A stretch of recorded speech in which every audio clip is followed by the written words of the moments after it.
बंदी छोड़ सतगुरु रामपाल जी परमेश्वर जी की जय हो।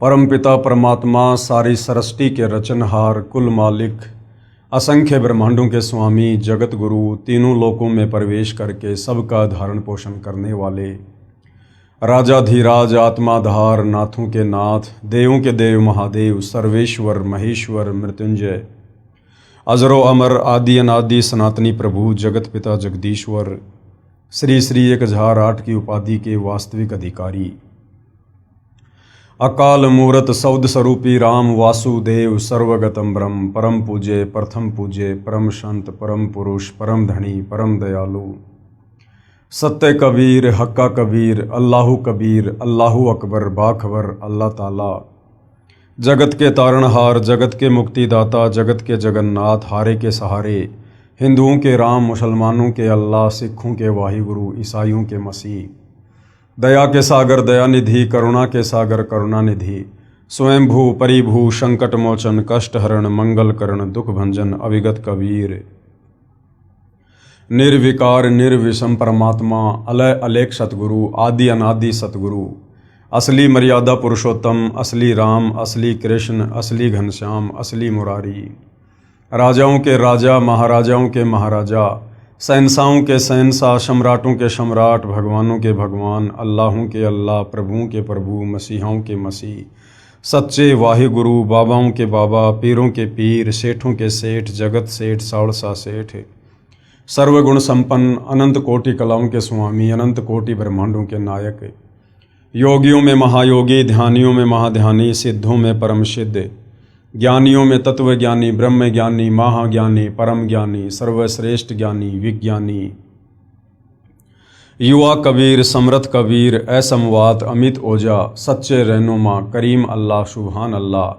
दुनिया के अंतिम पैगंबर, 8 सितंबर 1951 से गांव धनाना, जिला सोनीपत, हरियाणा, भारतवर्ष की पावन भूमि पे प्रकट रियल कल की भगवान श्री नारायण साकार हरि, श्री बाबा साहेब, नूर अनंत परमात्मा, सच्चे दरवेश, सच्चे बाखबर, संत श्रोमणी सतगुरु रामपाल जी परमेश्वर जी के चरण कमल में आप और हम सभी भाई बहनों का अनंत कोटि दंडवत प्रणाम।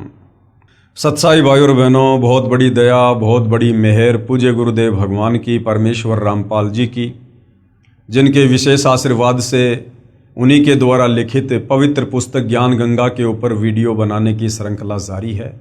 इसी श्रृंखला में आज हमारा ये 10वें नंबर का वीडियो है।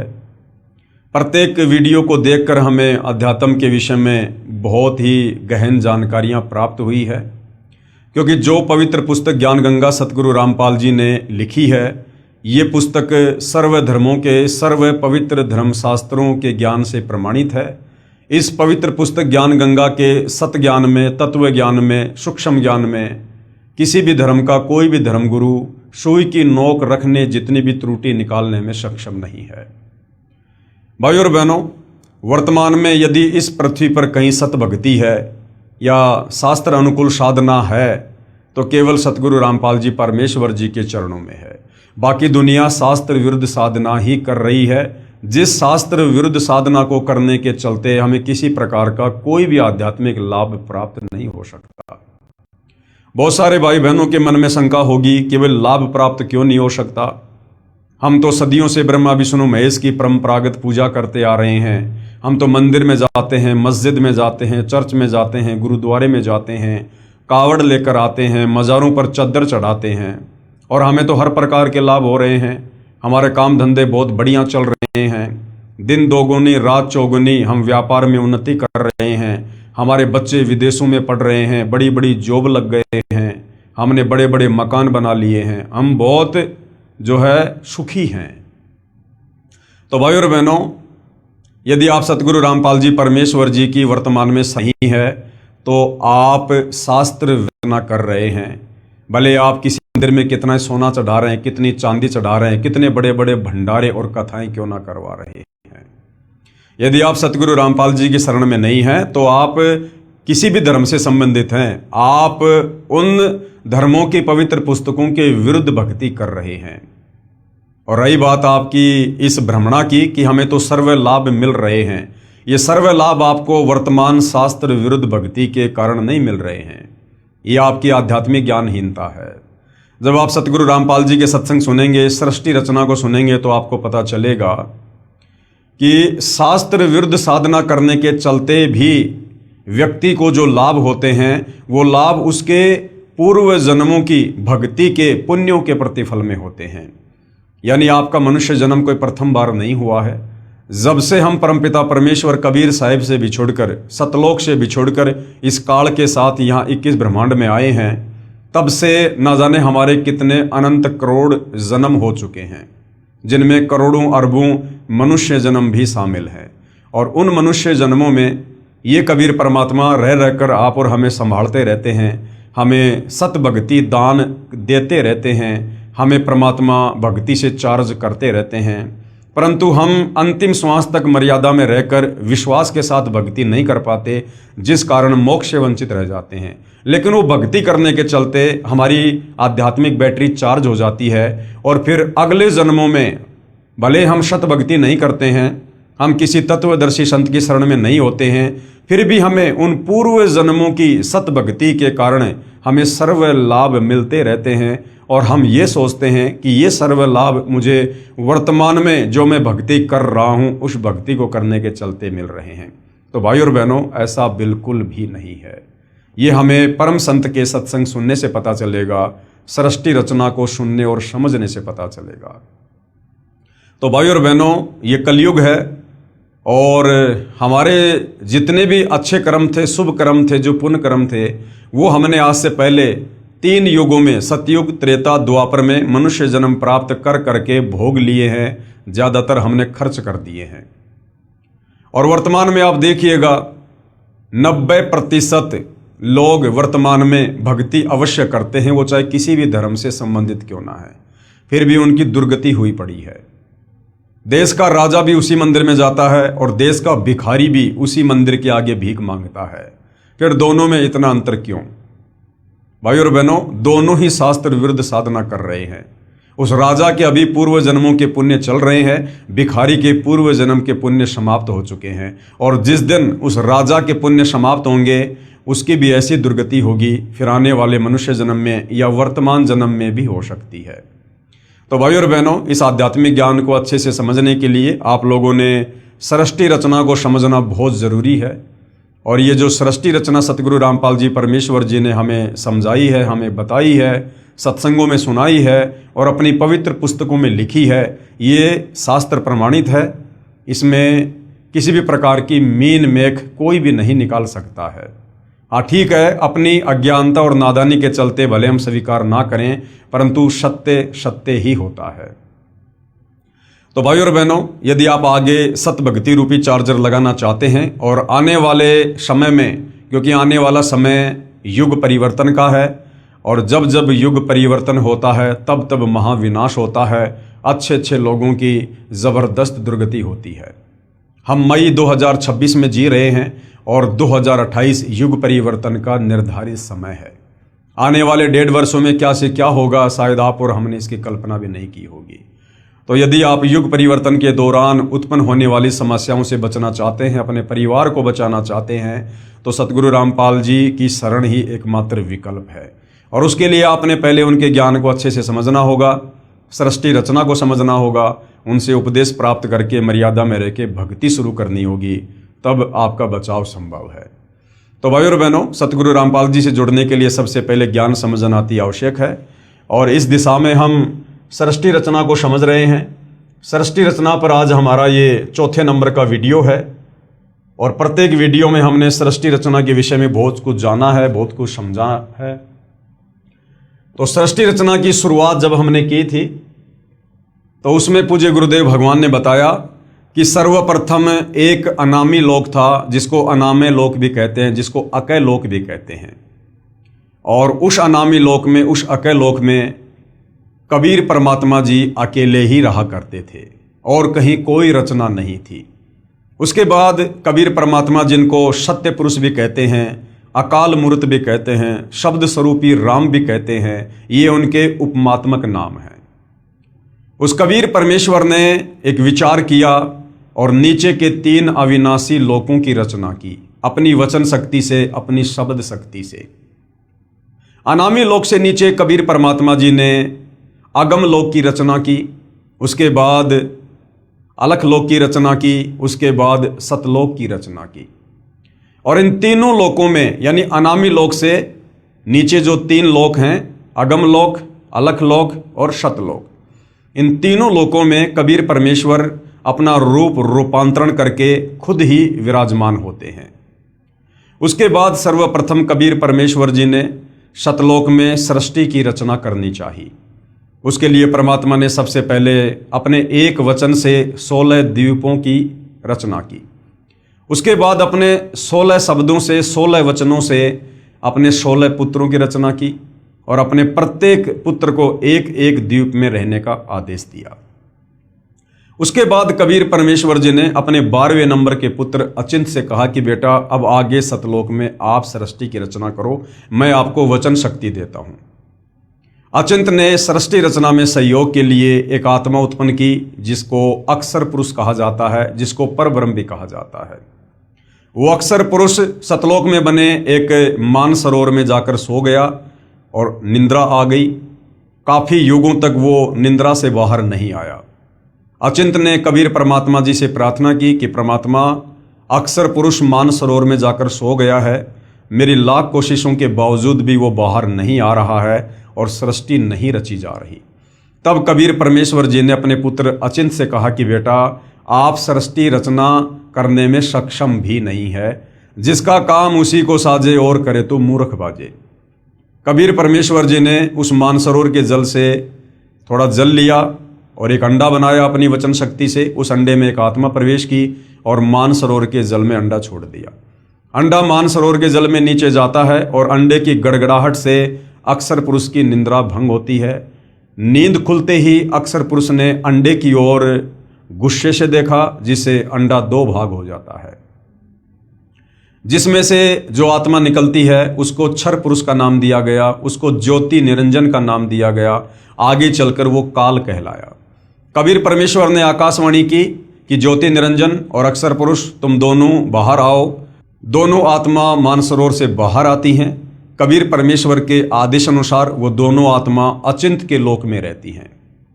काफी समय उपरांत क्षर पुरुष यानी ज्योति निरंजन के मन में ये विचार आया कि हमारे बाकी जो 15 भाई हैं वो सभी अलग अलग द्वीपों में रहते हैं और हम तीनों भाई एक ही द्वीप में रहते हैं। ये सोचकर क्षर पुरुष ज्योति निरंजन, जो आगे चलकर काल भी कहलाया, उसने अलग से राज्य प्राप्ति के लिए, अलग से द्वीप प्राप्ति के लिए एक पैर पर खड़ा होकर सतलोक में तप करना शुरू कर दिया। उससे पहले कबीर परमेश्वर जी ने और काफी आत्माओं की, असंख्य आत्माओं की सतलोक में उत्पत्ति कर दी थी और सभी को सर्व सुख प्रदान कर दिए थे।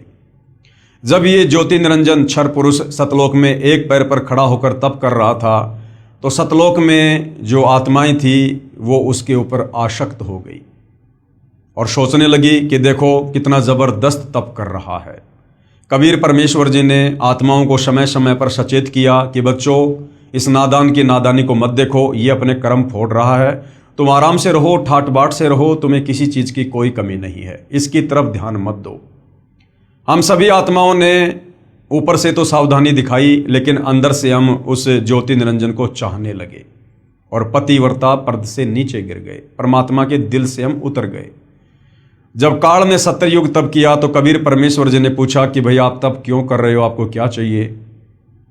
तो क्षर पुरुष ने कहा कि मैं जहां रह रहा हूं वो जगह मेरे लिए कम है, मुझे अलग से राज्य प्रदान कीजिए।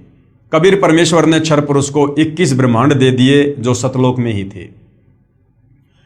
उसके बाद क्षर पुरुष ने फिर से 70 युग तप किया, ये सोचकर कि खाली प्लाट का क्या करूंगा, इनमें कुछ रचना भी करनी चाहिए और रचना सामग्री कबीर परमात्मा के ही पास है। तो रचना सामग्री प्राप्त करने के लिए 70 युग फिर तप किया। फिर कबीर परमेश्वर जी ने पूछा तो क्षर पुरुष ने कहा कि मुझे सृष्टि रचना के लिए सामग्री चाहिए। कबीर परमेश्वर ने उसे 3 गुण, रजगुण, सतगुण, तमगुण और 5 तत्व, पृथ्वी, अग्नि, जल, वायु, आकाश, ये जो उस समय सतलोक में कबीर परमेश्वर जी के 16 पुत्रों में से सबसे बड़े पुत्र कूरम के मुकुट में थे, सूक्ष्म रूप में थे, कबीर परमेश्वर जी ने काल को उपलब्ध करवा दिए। उसके बाद इस क्षर पुरुष ने सोचा कि अब मैंने बहुत सारी रचना भी कर ली है, लेकिन मेरे अकेले का दिल नहीं लग रहा, मुझे कुछ आत्मा चाहिए। ये सोचकर उसने 64 युग फिर तप किया। जब 64 युग तप कर लिया तो कबीर परमेश्वर जी ने पूछा कि भाई क्षर पुरुष, अब आपको क्या चाहिए? जो आपको चाहिए था मैंने आपको सब कुछ दे दिया। तो क्षर पुरुष ने कहा कि पिताजी, मुझे कुछ आत्मा दे दो, मेरा अकेले का मन नहीं लगता है।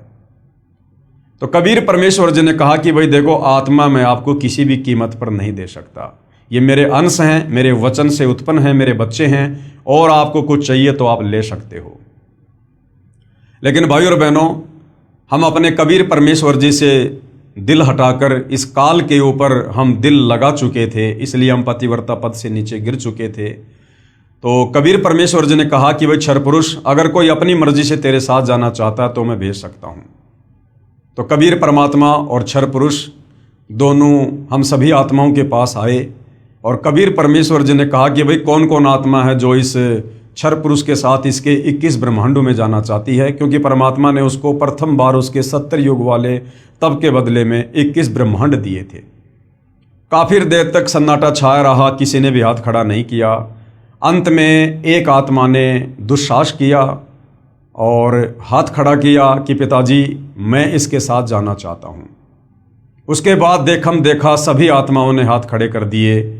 आज जितनी भी आत्माएं, आप और हम सभी, वो चाहे ब्रह्मा विष्णु महेश हैं, चाहे देवी देवता हैं, चाहे लख 84 योनि में गधे कुत्ते सूअर हैं, हम सभी आत्माओं ने जो आज काल के 21 ब्रह्मांडों में फंसे पड़े हैं, हम सभी ने देखा हाथ खड़े कर दिए।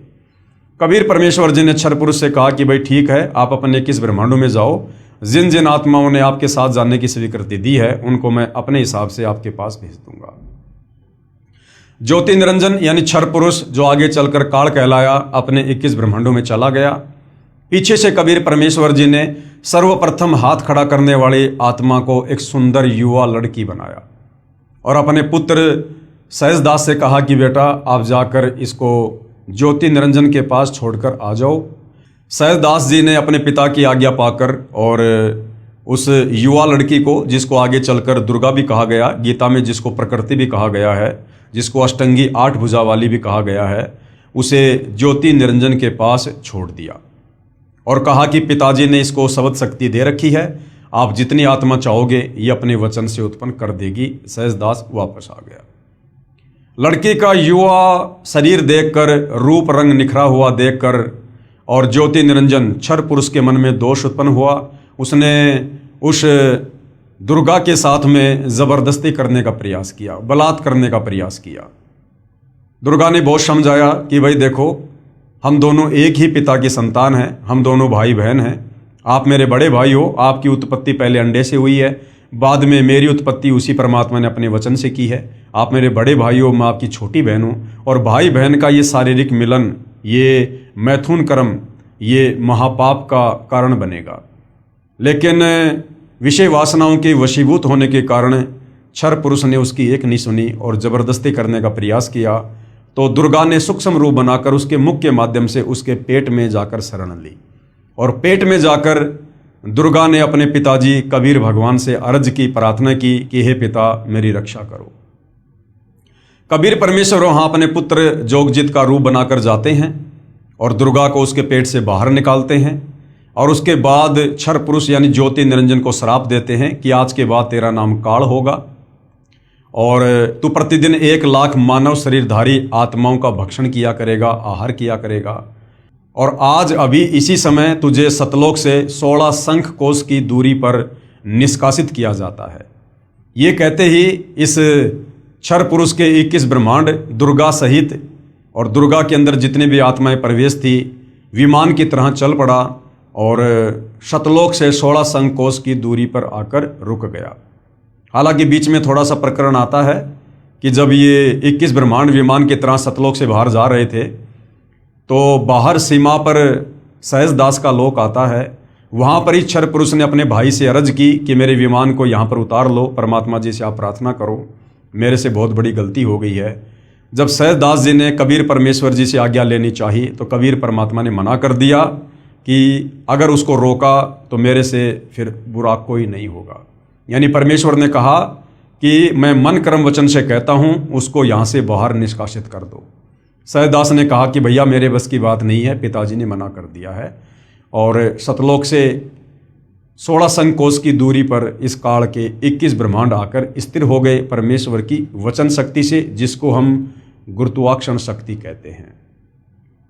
उसके बाद भाई और बहनों, इस काल ने, क्षर पुरुष ने, ज्योति निरंजन ने दुर्गा के साथ में मनमानी करनी चाहिए और कहा कि अब मेरा कौन क्या बिगाड़ेगा, अब जो मन में आएगा वो मैं करूँगा, मुझे जो सज़ा मिलनी थी वो पिताजी ने दे दी है।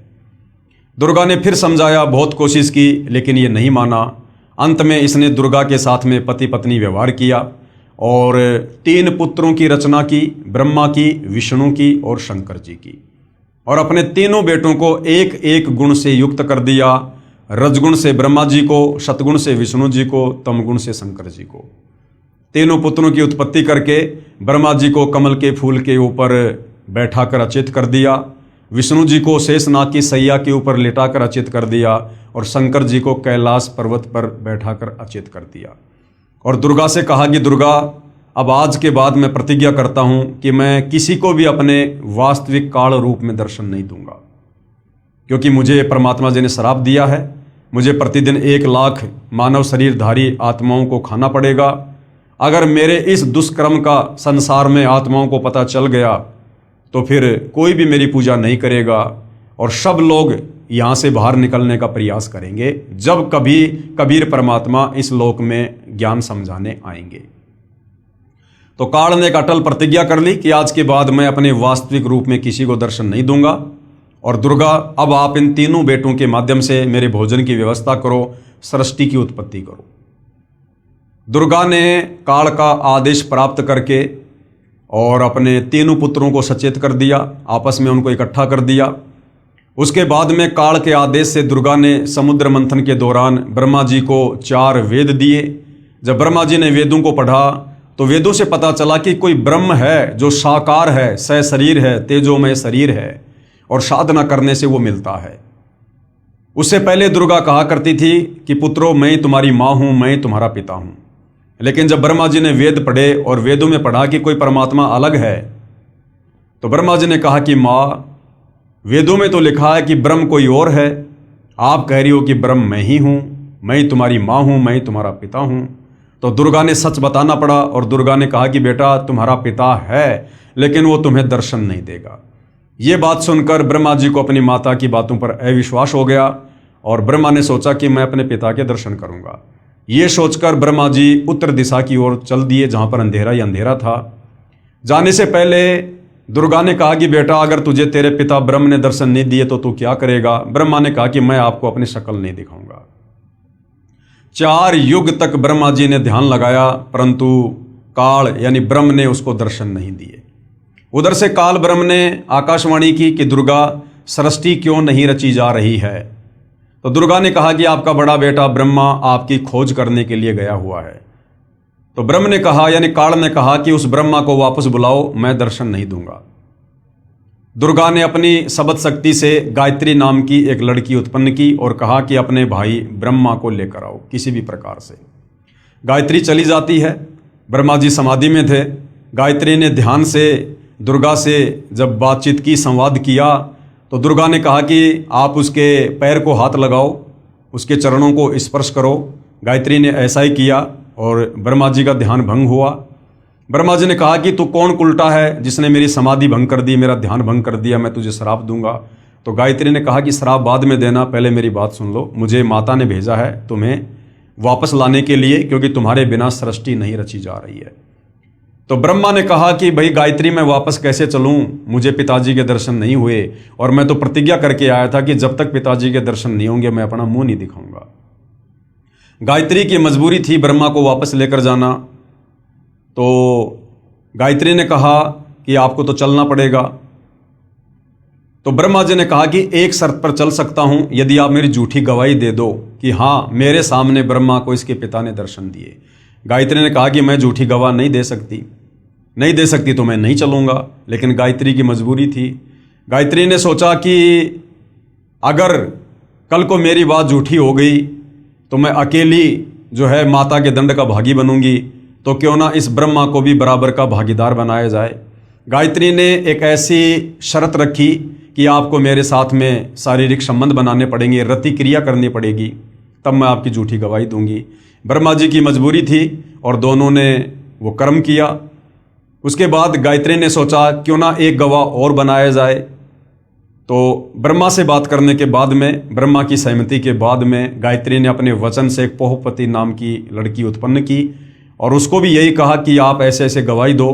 तो पोहपति ने कहा कि मैं झूठी गवाही नहीं दूंगी, हाँ यदि ब्रह्मा मेरे साथ में शारीरिक संबंध बनाए तो मैं झूठी गवाही दे सकती हूँ।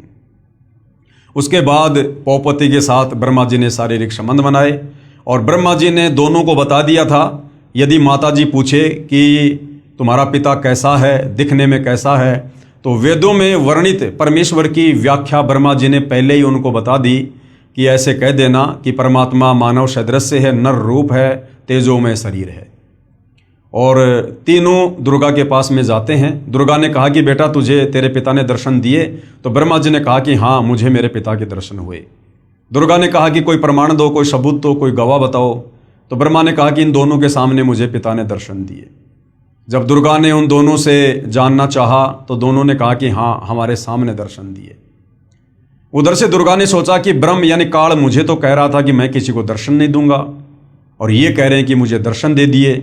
वो थोड़ी सी नाराज हुई और उसने ध्यान लगाया तो काल ने आकाशवाणी की कि दुर्गा ये तीनों झूठ बोल रहे हैं, मैंने इनको किसी प्रकार से कोई दर्शन नहीं दिए। यह आकाशवाणी सभी ने सुनी, सबके सिर नीचे हो गए। और उसके बाद में दुर्गा ने ब्रह्मा यानी अपने बड़े बेटे को श्राप दिया कि जग में तेरी पूजा नहीं होगी और तेरे वंशज यानी ब्राह्मण धर्मगुरु जो वेदों को पढ़ेंगे, वेदों को ना समझकर आगे लोगों को ज्ञान देंगे, गुमराह करेंगे, वो भी तेरे जैसे झूठे होंगे, पाखंडी होंगे। दुनिया को गुमराह करना उनका परमो धर्म होगा। उसके बाद में दुर्गा ने अपने दूसरे नंबर के बेटे विष्णु से कहा कि बेटा आप भी अपने पिता के दर्शन कर लो, कहीं बाद में फिर आप जी बीच में समाधि लगा के बैठ जाओगे। तो विष्णु जी भी अपने पिता के दर्शन के लिए पाताल लोक में चल दिया। पाताल लोक में शेषनाग था। शेषनाग ने देखा कि मेरे लोक में ये मेरी अनुमति के बिना कौन बेधड़क आ रहा है। तो शेषनाग ने अपने 1000 फणों से विष छोड़ दिया, जिसके चलते विष्णु जी का पूरा शरीर नीला हो गया, काला हो गया। विष्णु जी ने जैसे ही उसके साथ युद्ध करना चाहा तो काल ने आकाशवाणी की कि बेटा इसका बदला मैं तुझे द्वापर युग में दूंगा, तो श्री कृष्ण रूप में जाएगा और ये काली देह में कालेंद्री नाम का नाग होगा, उस समय मैं तुझे इसका बदला दूंगा। विष्णु जी वापस आ गए, अपनी माँ को आके सब कुछ सच सच बता दिया कि मुझे मेरे पिता के दर्शन नहीं हुए। दुर्गा बड़ी प्रसन्न हुई और कहा बेटा तू सतवादी होगा और जग में तेरी पूजा होगी। उसके बाद में अपने तीसरे पुत्र शंकर जी को भी दुर्गा ने कहा कि बेटा आप भी अपने पिता के दर्शन करने का प्रयास कर लो, तुम्हारे दोनों भाइयों को तो पिता ने दर्शन दिए नहीं। शंकर जी इस मामले में थोड़े समझदार निकले। उन्होंने कहा कि माता जब मेरे दोनों बड़े भाइयों को मेरे पिता ने दर्शन नहीं दिए तो फिर मैं व्यर्थ में क्यों प्रयास करूं। हे माँ मुझे ऐसा वरदान दे दो कि मैं अमर हो जाऊं, कभी ना मरूं। तो दुर्गा ने कहा कि बेटा इस 21 ब्रह्मांड में ये अमरत्व का वरदान नहीं मिल सकता, यहाँ जिसका जन्म हुआ है उसकी मृत्यु निश्चित है। लेकिन शंकर जी को ध्यान लगाने की विधि बताई, जिसके चलते शंकर जी की उम्र अपने दोनों भाइयों से 7 गुना ज़्यादा है। उसके बाद भाइयों और बहनों, काल के आदेश से दुर्गा ने समुद्र मंथन पर अपने तीनों पुत्रों ब्रह्मा विष्णु महेश को भेज दिया और कहा कि समुद्र मंथन में जो भी वस्तु निकले उसकी मुझे जानकारी देना और उनको अलग अलग रखना। समुद्र मंथन हुआ। दुर्गा समुद्र में जाकर अपने 3 रूप बनाती है। 3 लड़कियों के रूप में दुर्गा प्रकट होती है, बाहर भी खड़ी हुई है। और जब 3 लड़कियां लेकर ब्रह्मा विष्णु महेश बाहर आते हैं तो दुर्गा ने कहा कि सबसे पहले कौन सी लड़की आई? तो कहा जी ये वाली आई। तो दुर्गा ने उसका नाम सावित्री रखा और उसकी शादी ब्रह्मा जी के साथ कर दी। दूसरी का नाम लक्ष्मी रखा और विष्णु जी को दे दी। तीसरी का नाम पार्वती रखा और शंकर जी के साथ में शादी कर दी और तीनों को अपने अपने लोक में भेज दिया और तीनों को एक एक गुण से युक्त कर दिया। ब्रह्मा जी को रजोगुण से युक्त कर दिया, जिसके चलते तीनों लोकों के प्राणी रजोगुण के प्रभाव से संतान उत्पत्ति करते हैं। विष्णु जी को सतोगुण से युक्त कर दिया, जिस सतोगुण के प्रभाव के चलते सभी आपस में मोह ममता में बंधे हुए हैं। शंकर जी को तमोगुण से युक्त कर दिया, जिसके चलते फिर मनमुटाव, राग द्वेष, ईर्ष्या, लड़ाई झगड़े यानी संहार का कार्य तमोगुण के कारण शंकर जी करते हैं। और इस प्रकार से इस काल के 21 ब्रह्मांड की सृष्टि चल रही है। कुल मिला के भाइयों और बहनों बात यह है कि इस काल को प्रतिदिन 1 लाख मानव शरीरधारी स्त्री या पुरुषों के सूक्ष्म शरीर से निकली वासना को खाने का श्राप लगा हुआ है, जिसके चलते ये गुप्त ऊपर 21वें ब्रह्मांड में रहता है, जहाँ पर इसने तपतशिला बना रखी है, जीवों को भून भून के खाता है और अपने तीनों पुत्रों की ब्रह्मा विष्णु महेश की जो है ड्यूटी लगा रखी है अपने भोजन के लिए, आप और हम मानव शरीरधारी प्राणियों की उत्पत्ति करने की। तो भाइयों और बहनों, और यहाँ कुछ भी लेना देना नहीं है। काल ने केवल अपने भोजन के लिए सारी व्यवस्था कर रखी है और हम सभी प्राणी समय समय पर अपने कर्मों का दंड भोगने के लिए कभी लक 84 योनि में गधे कुत्ते सुअर बनते हैं, कभी नरक में जाते हैं, कभी स्वर्ग में जाते हैं। और इसी प्रकार से जन्म मृत्यु का सिलसिला, लक 84 योनियों का सिलसिला, ये लगातार अनंत युगों से चलता आ रहा है। इस काल की चक्की से बाहर निकालने के लिए, इन कष्टों से बाहर निकालने के लिए वो कबीर परमात्मा, सारी सृष्टि का मालिक, सतलोक से चलकर स्वयं ही यहाँ पर समय समय पर आता है। उसके बाद भाइयों और बहनों, इस काल को 21 ब्रह्मांड सहित बाहर निकालने के बाद सतलोक में जो एक और आत्मा थी, परब्रह्म, जिसको अक्षर पुरुष भी कहते हैं, उस अक्षर पुरुष के मन में आया कि क्षर पुरुष ज्योति निरंजन जो 21 ब्रह्मांड सहित सतलोक से चला गया है, वो बहुत सुख भोग रहा होगा। अक्षर पुरुष उसकी याद में रहने लगा, भक्ति भी करने लगा, लेकिन व्याकुल रहने लगा, चिंतित रहने लगा उस काल की याद में। और भी बहुत सारी आत्माएं जो सतलोक में थी, वो आत्माएं भी ये सोचकर कि काल ब्रह्म के साथ जितनी भी आत्मा उसके 21 ब्रह्मांड में गई हैं, वो तो बड़े सुख भोग रही होंगी, ये सोचकर उनके मन में भी दोष आ गया कि काश हम भी चले जाते तो हम भी ना जाने क्या क्या सुख भोगते। जबकि यहाँ हम लोग गधे कुत्ते सुअर बनकर टट्टी खा रहे हैं, लैट्रिन खा रहे हैं, नरक का कष्ट भोग रहे हैं, जन्म मृत्यु के चक्कर में हैं, अकाल मृत्यु मर रहे हैं, गरीबी में, भिखारीपन में, दारिद्र्य में जी रहे हैं। तो बाकी जितने भी आत्माओं के मन में दोष आया और अक्षर पुरुष के मन में दोष आया, उसके चलते वो भी पतिव्रता पद से नीचे गिर गए। कबीर परमेश्वर ने उनको भी सतलोक से बाहर करना जरूरी था। और फिर ठीक उसी प्रकार से कबीर परमेश्वर जी ने अक्षर पुरुष को यानी परब्रह्म को भी 7 शंख ब्रह्मांड दे दिए। और सर्वप्रथम अक्षर पुरुष के साथ उसके 7 शंख ब्रह्मांडों में जाने के लिए जिस आत्मा ने स्वीकृति दी, उसकी एक युवा लड़की बना दी, जिसका नाम ईश्वरी माया रखा। और बाकी सभी आत्माओं को सूक्ष्म रूप में ईश्वरी माया के अंदर जो है वो प्रवेश करके और अक्षर पुरुष के पास में भिजवा दिया। लेकिन अक्षर पुरुष ने और ईश्वरी माया ने वो गलती नहीं की जो गलती काल और दुर्गा ने सतलोक में की थी, जबरदस्ती शारीरिक संबंध बनाने की। यानी शारीरिक संबंध बनाने का प्रयास किया लेकिन सफल नहीं हो पाए। लेकिन अक्षर पुरुष ने ईश्वरी माया की सहमति से अपने नाखूनों से उसको स्त्री इंद्री लगाई और मैथुन क्रिया की, जिसके चलते अक्षर पुरुष के लोक में जीवों को भूनकर नहीं खाया जाता है, जीवों को जो है वो तपतशिला का कष्ट नहीं दिया जाता है। बाकी सारे के सारे कष्ट जो 21 ब्रह्मांड में हैं, काल के लोक में हैं, जैसे जन्म और मृत्यु, लक 84 योनियों का कष्ट, नरक का कष्ट, ये जो का त्यों अक्षर पुरुष के लोक में भी आत्माओं को दिया जाता है। तो भाइयों और बहनों, इस प्रकार से कबीर परमेश्वर जी ने 7 शंख ब्रह्मांड अक्षर पुरुष को और 21 ब्रह्मांड इस काल को देकर सतलोक से निष्कासित किया। उसके बाद रह रहकर कबीर परमेश्वर जी इस काल के 21 ब्रह्मांड में आते हैं, अक्षर पुरुष के 7 शंख ब्रह्मांड में जाते हैं। हम आत्माओं को सतलोक में की गई अपनी गलती सृष्टि रचना सुनाकर याद दिलाते हैं और हमें उनके बंधन से छुड़वाते हैं। जो जो आत्माएं उनके ज्ञान को स्वीकार कर लेती है, उनकी भक्ति स्वीकार कर लेती है और आजीवन मर्यादा में रहकर भक्ति करती है, उन आत्माओं को परमेश्वर वापस सतलोक लेकर जाते हैं। तो भाइयों और बहनों, यहाँ जो सृष्टि रचना चल रही है, जो सतगुरु रामपाल जी ने अपने सत्संगों में सुनाई है और अपनी पवित्र पुस्तकों में लिखी है, इसका समर्थन सर्व धर्मों के सर्व पवित्र धर्मशास्त्र भी कर रहे हैं। और हमने इस पवित्र पुस्तक ज्ञान गंगा में देखा कि मुसलमान धर्म की कुरान शरीफ, तौरेत, जबूर, ईसाइयों की बाइबल, हिंदुओं के 4 वेद और गीता जी, साथ में बहुत सारे महापुरुषों की जो लेखनी से जो ग्रंथ लिखे गए हैं, जिस प्रकार से धर्मदास जी के द्वारा लिखा गया कबीर सागर और दादू जी का दादू ग्रंथ और भी बहुत सारे महापुरुषों के ग्रंथों ने इसी सृष्टि रचना का समर्थन किया है। जो सृष्टि रचना कबीर परमेश्वर 650 साल पहले बनारस के काशी में बताया करते थे, जिस समय उनको अनपढ़ कहकर रिजेक्ट कर दिया गया था, आज उसी सृष्टि रचना को हमारे सर्व धर्मों के धर्मशास्त्र समर्थन दे रहे हैं।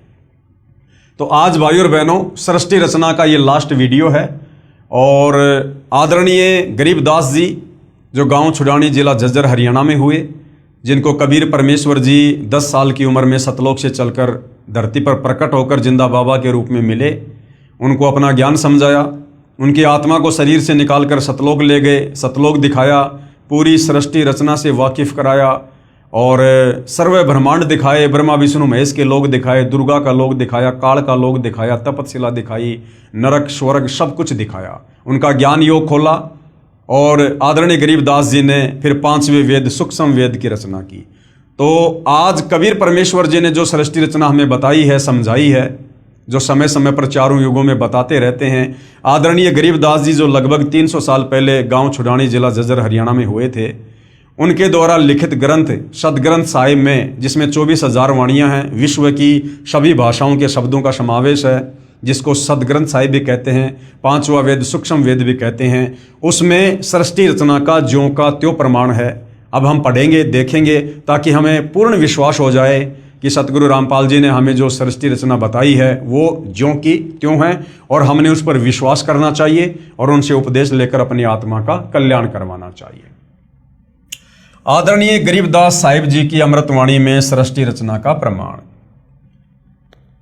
आदि रमैणी सदग्रंथ पेज नंबर 690 से 692 तक। आदि रमैणी अदली सारा जादिन होते धुंधुकारा, यानी जब कबीर परमात्मा केवल अनामी लोक में अकेले थे, उस समय और बाकी कहीं कुछ भी नहीं था। ना ये सातसंग ब्रह्मांड थे अक्षर पुरुष के, ना काल के 21 ब्रह्मांड थे, ना नीचे का कोई अगम लोक था, ना कोई अलख लोक था, ना कोई सतलोक था। सत्य पुरुष कीन्या प्रकाशा हम होते तकत कबीर खवाशा। उसके बाद सत्य पुरुष कबीर साहिब ने ही पूरी सारी जो है वो रचना की। और आदरणीय गरीबदास जी कहते हैं कि उस समय हम कबीर परमात्मा जी के दरबार में नौकर थे। यानी भाइयों और बहनों, जब हम भक्ति मार्ग में आगे बढ़ेंगे तो हमें पता चलेगा कि आदरणीय गरीबदास जी की भूमिका, एक भगत की भूमिका भी कबीर परमात्मा ने इस अध्यात्म को समझाने के लिए और 5वें वेद सूक्ष्म वेद सदग्रंथ साहिब की रचना करवाने के लिए खुद ही भूमिका की थी। मन मोहिनी सृजी माया सत्य पुरुष एक ख्याल बनाया। मन मोहिनी सृजी माया, यानी सतलोक में कबीर परमेश्वर जी ने जब ये काल तप कर रहा था, 21 ब्रह्मांड दे दिए थे, तो सबसे पहले 21 ब्रह्मांड में जाने के लिए जिस आत्मा ने हाथ खड़ा किया था, कबीर परमात्मा ने एक सुंदर युवा मन मोहिनी लड़की का रूप उसको दिया, जिसको माया भी कहते हैं, दुर्गा भी कहते हैं, और वो काल के पास में परमात्मा ने भेजी थी। तो कहते हैं मन मोहिनी सृजी माया और सत्य पुरुष एक ख्याल बनाया। धर्मराय सिरजे दरबानी 64 जुग तब सेवा ठानी। और इस धर्मराय यानी काल की उत्पत्ति भी परमात्मा ने अंडे से की थी और उसके 64 युग के बदले में कबीर परमेश्वर ने उसको आत्माएं दी थी। पुरुष पृथ्वी जाकू दीनी, यानी 21 ब्रह्मांड परमात्मा ने उसको दिए। राज करो देवा आधीनी, और कबीर परमेश्वर जी ने कहा कि आधीनी के साथ में सत का राज करना। ब्रह्मांड 21 राज तुम दीन्या, मन की इच्छा सब जुग लीन्या। माया मूल रूप एक छाजा और मोही लिए जिन धर्म राजा। यानी जो युवा लड़की कबीर परमेश्वर जी ने बनाकर क्षर पुरुष के पास भेजी थी, उसका युवा रूप देखकर काल वासना से प्रेरित हो गया, यानी धर्मराज को कामदेव ने मोह लिया। धर्म का मन, यानी उस काल का मन चंचल चितधारा, मन माया का रूप विचारा। दुर्गा का सुंदर रूप देखकर ये काल जो है, क्षरपुरुष जो है, डगमग हो गया। चंचल चेरी चपल चिरागा, या के परसे सरबस जागा। धर्मराय कीन्या मन का भागी, विषय वासना संग से जागी। आदि पुरुष अदली अनरागी, धर्मराय दिया दिल से त्यागी। उस मंद कर्म को करने के चलते, यानी दुर्गा के साथ में जो जबरदस्ती काल ने करनी चाहिए, उसके चलते कबीर परमात्मा ने धर्मराय यानी क्षर पुरुष को, काल को दिल से त्याग दिया। पुरुष लोक से दिया ढहाई, यानी सतलोक से बाहर निकाल दिया। अगम दीप चली आए भाई। सहज दास जिस दीप रहनता। जब ये काल 21 ब्रह्मांड सही सतलोक से जा रहा था तो आगे चलकर सहज दास का लोक था, वहां पर इसने अपना विमान रोकने की सहज दास से प्रार्थना की। कारण कौन कौन कुलपन था। धर्मराय बोले दरबानी, इस काल ने, जिसको धर्मराय भी कहते हैं क्षर पुरुष, ये बोला सुनो सहज दास ब्रह्मज्ञानी कि हे बड़े भाई मेरी बात सुनो। 64 युग हम सेवा कीनी, मैंने 64 युग तक एक पैर पे खड़ा होकर तप किया। पुरुष पृथ्वी हमको दीनी, तब परमात्मा ने मुझे ये अलग से राज्य दिया। चंचल रूप भया मन मोरा, उस युवा लड़की को देखकर मेरा मन चंचल हो गया और मैंने बदतमीजी की। मन मोहिनी ठगिया भोरा, और उसने मुझे ठग लिया, यानी मैं उसके ऊपर आसक्त हो गया, जिस कारण से परमात्मा जी नाराज हो गए। सत्य पुरुष के ना मन भाए, यानी कबीर परमात्मा के मैं दिल से उतर गया, उनके मन नहीं भाया। पुरुष लोक से हम चली आए और मेरे को सतलोक से बाहर निकाल दिया। अगर दीप सुनत बड़भागी, सहज दास मेटो मन पागी, यानी अब आप मेरे इस 21 ब्रह्मांड को, विमान को अपने लोक में रख लो, मैं यहां रह जाऊंगा। बोले सहज दास दिलदानी, हम तो चाकर सत सहदानी। सहज दास जी बोले भाई मैं तो कबीर परमात्मा का नौकर हूं, सत्य पुरुष से अर्ज गुजारूं तब तुम्हारा विमान उतारूं। पहले मैं कबीर भगवान से, सत्य पुरुष से प्रार्थना करूंगा, अगर उनकी आज्ञा होगी तो मैं तेरे विमान को यहां पर रोकूंगा। सहज दास को किया पियाना, सहज दास कबीर परमेश्वर जी के पास में गए, सत्य लोक लिया परवाना, यानी सतलोक के लिए चल दिए। सत्य पुरुष साहिब सरभंगी, अविगत अदली अचल अभंगी, यानी कबीर परमेश्वर की उन्होंने तरह तरह से महिमा की। धर्मराय तुमरा दरबानी, कि एक वो क्षर पुरुष, वो धर्मराय आपके दरबार का नौकर, अगर दीप चली गए प्राणी। कौन हुक्म अदली एक साचा, हे कबीर परमात्मा मेरे लिए क्या आदेश है, उसके विमान को रोकना है या नहीं रोकना है। विषय लोक जा तीन्यू बाचा, कबीर परमात्मा ने कहा कि उसको विषय लोक में जाने दो, उसको यहां से बाहर निकलने दो। तीन्यू बाचा यानी मन कर्म वचन से कहता हूं, उसको यहां से निकालो। सहज विमान चले अधिकाई, छिन में अगर दीप चली आई। सहज दास पल भर में वहां से वापस आ गया। हम तो अर्ज करी अनुरागी, कि भाई ज्योति निरंजन मैंने तो सत्य पुरुष से अर्ज की थी तुम विषय लोक जाओ बड़भागी, लेकिन परमात्मा ने मना कर दिया, तुम विषय लोक में जाओ। धर्मराय के चले विमाना, और 21 ब्रह्मांड विमान की तरह वहां से चल पड़े। मान सरोवर आए प्राणा, उसके बाद सतलोक में एक मान सरोवर है, वहां पर वो विमान आया। मान सरोवर रहन न पाए, काल ने वहां पर रहने की कोशिश की लेकिन परमात्मा ने वहां भी नहीं रहने दिया। दरे दरे कबीरा थाना लाए, वहां पर कबीर परमात्मा खुद ही बैठे हुए थे। बंकनाल की विस्मी बाटी, तहां कबीरा रोकी घाटी। इन पांचों मिल जगत बंधाना, लख 84 जीव संताना।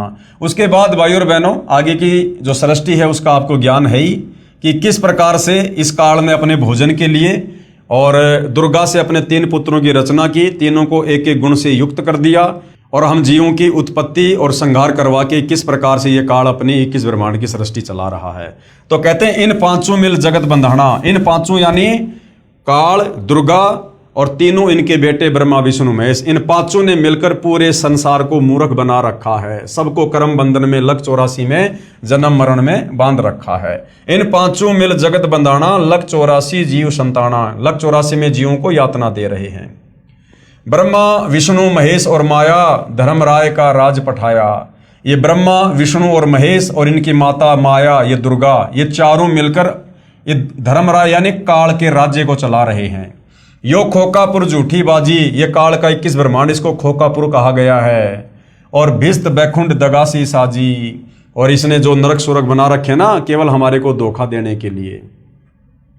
कृत्रिम जीव बुलाने भाई, निज घर की तो खबर न पाई, और हमारे को एक कृत्रिम जीव बना दिया, आत्माओं के ऊपर ये चोला लगा के हमारे को जन्मने और मरने वाले जीवों की संज्ञा में ला के खड़ा कर दिया।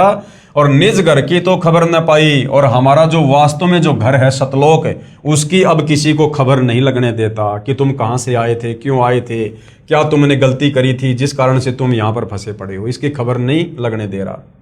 1.25 लाख उपजे नित हंसा, 1.25 लाख जीवों की उत्पत्ति दुर्गा काल के लिए रोजाना करती है। 1 लाख विनसे नित हंसा, और 1 लाख को ये काल रोजाना खाता है। उत्पत्ति खपती प्रलय केरी, हर शोक जोरा जमजेरी, यानी जन्म मरण और ये दुख, ये सारे यहाँ पर काल के जो कष्ट हैं वो दिए जा रहे हैं। पांचों तत्व हैं प्रलय माही, सतगुण रजगुण तमगुण झाई। आठों अंग मिली है माया, पिंड ब्रह्मंड सकल भरमाया। या में सुरती शब्द की डोरी, पिंड ब्रह्मंड लगी है खोरी। श्वासा पारस मन गए राखो, खोले कपाट अमीर चाखो। यानी कबीर परमेश्वर जी आकर जो श्वासों का नाम देते हैं, सतनाम देते हैं, उससे फिर हमारा ज्ञान योग खुलता है और हमें यहाँ से बाहर निकलने का रास्ता मिलता है। सुनाऊं हंस शब्द सुनदासा, अगम दीप है अग है बासा। फिर कबीर परमेश्वर तत्वदर्शी संत के रूप में आते हैं और हमें फिर वास्तविक ज्ञान बताते हैं, भक्ति देते हैं और हमें फिर अगम दीप यानी सबसे आगे का जो दीप है, जो सतलोक है, हमें उसकी जानकारी देते हैं। भवसागर जमदंड जमाना, धर्मराय का है तलबाना। पांचों ऊपर पद की नगरी, बाट विहंगम बंकी डगरी। इन पांचों के ऊपर दुर्गा काल और ब्रह्मा विष्णु महेश के ऊपर वो वास्तविक वो नगर है, सतलोक है, जहाँ पर जाना इतनी आसान बात नहीं है। हमरा धर्मराय से दावा, भवसागर में जीव भरमावा। कबीर परमेश्वर का जो है इस धर्मराज यानी काल के साथ में एग्रीमेंट है। हम तो कहें अगम की वाणी, जहाँ अविगत अदली आप बिनानी। बंदी छोड़ हमारा नामम, अजर अमर है अस्त्र ठामर। जुगन जुगन हम कहते आए, जम जोरा से हंस छुड़ाए। यानी युगों युगों से हम यहाँ पर आ रहे हैं, सृष्टि रचना बता रहे हैं, ज्ञान समझा रहे हैं। जम यानी काल, जोरा यानी मौत, इससे हम जीवों को छुटाने का प्रयास करते हैं। जो कोई माने शब्द हमारा, जो हमारे ज्ञान को स्वीकार कर लेता है, भवसागर नहीं भरमै धारा, वो दोबारा काल के किस ब्रह्मांड में नहीं आता, उसका मोक्ष हो जाता है। या में सुरती शब्द का लेखा, तन अंदर मन कहो किन देखा। दास गरीब अगम की वाणी, खोजा हंसा शब्द सैदानी। उपरोक्त अमृतवाणी का भावार्थ है कि आदरणीय गरीबदास साहिब जी ने भी यही कहा है कि यहाँ पहले केवल अंधकार था तथा पूर्ण परमात्मा कबीर साहिब जी सतलोक में तख्त सिंहासन पर विराजमान थे। हम वहाँ चाकर थे यानी नौकर थे। परमात्मा ने ज्योति निरंजन को उत्पन्न किया, फिर उसके तप के प्रतिफल में 21 ब्रह्मांड प्रदान किए। फिर माया यानी प्रकृति, जिसको दुर्गा भी कहते हैं, उसकी उत्पत्ति की। युवा दुर्गा के रूप पर मोहित होकर ज्योति निरंजन यानी ब्रह्म ने दुर्गा यानी प्रकृति से बलात्कार करने की चेष्टा की। ब्रह्म यानी काल को उसकी सजा मिली, उसे सतलोक से निकाल दिया तथा श्राप लगा कि 1 लाख मानव शरीरधारी प्राणियों का प्रतिदिन आहार करेगा, 1.25 लाख उत्पन्न करेगा। यहाँ सभी प्राणी जन्म मृत्यु का कष्ट उठा रहे हैं। यदि कोई पूर्ण परमात्मा का वास्तविक शब्द, सच्चा नाम जाप मंत्र हमारे से प्राप्त करेगा, उसको काल की बंद से छुड़वा देंगे। हमारा बंदी छोड़ नाम है, यानी जो काल के कर्म बंधनों से छुड़वा दे, सतलोक में भेज दे, उसको कहते हैं बंदी छोड़। आदरणीय गरीबदास जी अपने गुरु व प्रभु कबीर परमात्मा के आधार पर कह रहे हैं कि सच्चे मंत्र अर्थात सतनाम व सार शब्द की प्राप्ति कर लो, पूर्ण मोक्ष हो जाएगा। नहीं तो नकली नामदाता संतों व महंतों की मीठी मीठी बातों में फंसकर शास्त्र विधि रहित साधना करके काल जाल में रह जाओगे, फिर कष्ट पर कष्ट उठाओगे। कहने का मतलब भाई और बहनों, हमें सृष्टि रचना पर विश्वास हो, इसके लिए महापुरुषों की जो है ये बातें बताई जा रही हैं। तो आदरणीय गरीबदास जी के सदग्रंथ साहिब में भी सृष्टि रचना का ज्यों का त्यों प्रमाण है। संत गरीबदास जी कृत अमर ग्रंथ के अध्याय हंस परम हंस की कथा की वाणी नंबर 37 और 43 में क्या कहा गया है सृष्टि रचना को लेकर। माया आदि निरंजन भाई, और अपने जाए आपे खाई। ये दुर्गा, ये माया, ये खुद ही पैदा करती है और खुद ही ये काल के पास में भोजन के लिए भेज देती है। यानी कहने का मतलब है भाई और बहनों, ये खुद ही पैदा करते हैं। ये काल और दुर्गा, ब्रह्मा विष्णु महेश को भी पैदा किया, फिर उसके बाद आप और हम सभी जीवों को पैदा किया। यानी हम सब यहाँ 21 ब्रह्मांड में काल और दुर्गा की संतान हैं, इसी से उत्पन्न हैं। और ये फिर सबको तपस्या पे भून भून के खाते हैं सबको। एक सत्संग में गुरुदेव ने बताया कि ये दुर्गा भी, ये दुर्गा और काल ये दोनों जीवों को खाते हैं, दोनों के दोनों। क्योंकि मालिक ने बताया जब घर में भोजन बनता है तो पत्नी भी खाती है।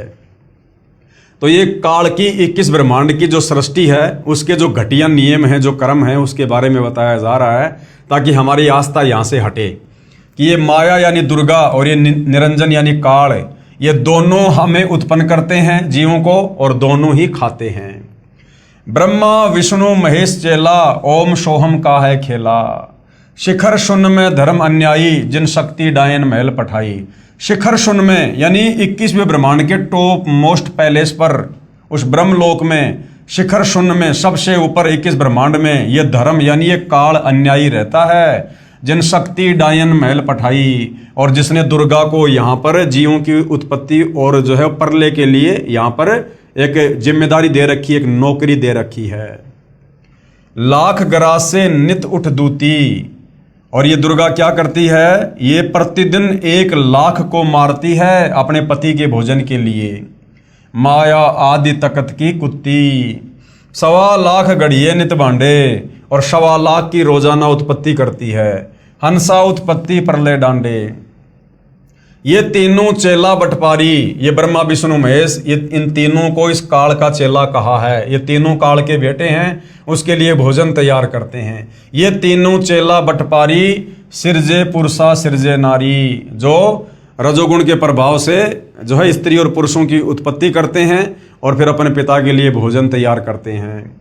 खोकापुर में जीव भुलाए, शौपन बहिस्त बैकुंठ बनाए। आप और हम सबको यहाँ पर धोखा देकर जन्म और मरण के चक्कर में डाल रखा है, कभी स्वर्ग में, कभी नरक में, कभी लक 84 में। यो अरहट का कुआ लोई, या गढ़बंध्या है सब कोई। 21 ब्रह्मांड काल का ये अरहट का कुआ है। जन्म लेना मरना, जन्म लेना मरना, लक 84 में, स्वर्ग में, नरक में। कीड़ी यानी चीटी, कुंजर यानी हाथी, और अवतारा यानी ब्रह्मा विष्णु महेश जो ये अवतार रूप में आते हैं। अरहट डोर बंधे कई बारा, ये काल किसी को नहीं छोड़ता है। इस अरहट की डोरी से जन्म और मरण के चक्कर में कीड़ी से लेकर हाथी और ये अवतार ब्रह्मा विष्णु महेश भी बंधे हुए हैं। अरब अलील इंदर हुए हैं भाई, अरब अलील इंदर, अरहट डोरी बंधे सब आई। शेष महेश अरु गणेश ताई, अरहट डोरी बंद सब आई। शेष यानी शेषनाग, महेश यानी ये शंकर जी, और ये गणेश आदि जितने भी देवी देवता हैं, ये सब इस काल की जन्म मृत्यु रूपी अरहट की डोरी से बंधे हुए हैं। सबका जन्म और मरण है। शुक्रादिक यानी सुखदेव जैसे ऋषि भी, ध्रुव भी, और प्रहलाद भी, और ब्रह्मादिक यानी ये ब्रह्मादि अर्थात ब्रह्मादिक का मतलब है ब्रह्मा विष्णु महेश भी, ये भी अरहट की डोरी से बंधे हुए हैं, यानी जन्म और मरण में हैं। कोटिक करता फिरता देखा, अरहट डोरी कहूँ सुन लेखा। चतुर्भुजी भगवान कहाँ, ब्रह्मा विष्णु महेश की 4 भुजाएं हैं, तो कहते हैं चतुर्भुजी भगवान कहाँ है, अरहट डोर बंधे सभा में। ये सब जन्म और मरण की डोरी से बंधे हुए हैं। यो है खोकापुर का कुआ, ये जो पृथ्वी लोक है, ये इस 21 ब्रह्मांड में कुआ है, कुआ, और या में पड़ा सो निश्चय मुआ। 21 ब्रह्मांड भी सतलोक की तुलना में कुआ है, और जो यहाँ पर आ गया वो अवश्य जन्म और मरण में रहेगा। आगे क्या बताया गुरुदेव भगवान ने, ज्योति निरंजन यानी काल बलि के वश होकर ये तीनों देवता रजगुण ब्रह्मा, सतगुण विष्णु, तमगुण शिव अपनी महिमा दिखाकर जीवों को स्वर्ग नरक तथा भवसागर में लक 84 योनियों में भटकाते रहते हैं। ज्योति निरंजन यानी काल अपनी माया से नागिनी की तरह जीवों को पैदा करते हैं और फिर मार देते हैं। जिस प्रकार नागिनी अपनी दुम से अंडों के चारों ओर कुंडली बनाती है, फिर उन अंडों पर अपना फन मारती है, जिससे अंडा फूट जाता है, उसमें से बच्चा निकल जाता है, उसको नागिनी खा जाती है। फन मारते समय कई अंडे फूट जाते हैं, क्योंकि नागिनी, ये भाई और बहनों, वो अरहट के कुएं का एक चित्र समझा रखा है। जिस प्रकार पहले इस प्रकार से कुएं से पानी निकाला करते थे, पहले ट्यूबवेल वगैरह मोटर वगैरह नहीं होती थी, इसी प्रकार से कुएं से जो है वो पानी निकाला जाता था। तो एक ये चैन है, और इस चैन के साथ में बाल्टियां वेल्ड कर दी जाती थी और बैलों से इसको घुमाया जाता था। तो बाल्टी क्या होती थी, नीचे तो पानी से भर जाती थी और ऊपर आकर यहाँ पर ये खाली हो जाया करती थी। तो कहते हैं कि इस काल का 21 ब्रह्मांड इस अरहट की तरह से है। हम इस पृथ्वी लोक पर आते हैं, यहाँ पर मनुष्य जन्म प्राप्त करते हैं, जैसा भी धर्म कर्म करते हैं, भक्ति करते हैं, थोड़े बहुत हम पुण्य प्राप्त करते हैं, पाप प्राप्त करते हैं, यहाँ से अपने पाप और पुण्य का थैला भर के और ऊपर जाते हैं स्वर्ग में, महास्वर्ग में, वहाँ पर अपनी भक्ति को खर्च करके फिर वापस मनुष्य जन्म प्राप्त करके इस पृथ्वी लोक पर आ जाते हैं। कभी हम यहाँ पर लक 84 योनियों में चींटी बनते हैं, कभी हाथी बनते हैं, और कभी ब्रह्मा विष्णु महेश बनते हैं, कभी स्त्री और पुरुष बनते हैं। तो ये जन्म मरण का चक्कर, पाप पुण्य का खेल इसी प्रकार से काल के 21 ब्रह्मांड में चलता रहता है। आगे क्या बताया है? उस नागिनी के बहुत सारे अंडे होते हैं, जो अंडे फूटते हैं उनमें से बच्चे निकलते हैं। यदि कोई बच्चा कुंडली यानी सर्प की दुम का घेरा से बाहर निकल जाता है तो वह बच्चा बच जाता है, नहीं तो कुंडली में वह नागिनी छोड़ती नहीं है। जितने बच्चे उस कुंडली के अंदर होते हैं उन सबको खा जाती है। जो साधक यानी जो भगत ब्रह्म यानी काल ब्रह्म यानी ज्योति निरंजन और देवी दुर्गा तथा ब्रह्मा विष्णु शिव तथा अन्य देवताओं तक की भक्ति करते हैं, वे काल ब्रह्म रूपी नागिनी के घेरे यानी जन्म मरण के चक्कर में काल रोक में रह जाते हैं, जिनको काल ज्योति निरंजन खाता है। यानी काल की भक्ति यानी गीता जी में जो ब्रह्म भक्ति बताई है, जिसका ओम मंत्र है, चाहे तो ये ब्रह्म की भक्ति कर लो, चाहे दुर्गा की कर लो, चाहे ब्रह्मा विष्णु महेश की भक्ति कर लो, चाहे नीचे के देवी देवताओं की भक्ति कर लो, ये 21 ब्रह्मांड की भक्ति है। इस भक्ति से हम बाहर नहीं निकल सकते, जन्म मरण के चक्कर में रहेंगे और काल हर बार हमें तपशिला पर भून भून के इसी प्रकार से खाएगा। माया काली नागिनी अपने जाए खात और कुंडली में छोड़े नहीं, 100 बातों की बात। इसी प्रकार ये काल बलि का जाल है, इस काल का जाल है। निरंजन तक की भक्ति पूरे संत से नाम लेकर करेंगे तो भी इस निरंजन की कुंडली 21 ब्रह्मांड से बाहर नहीं निकल सकते।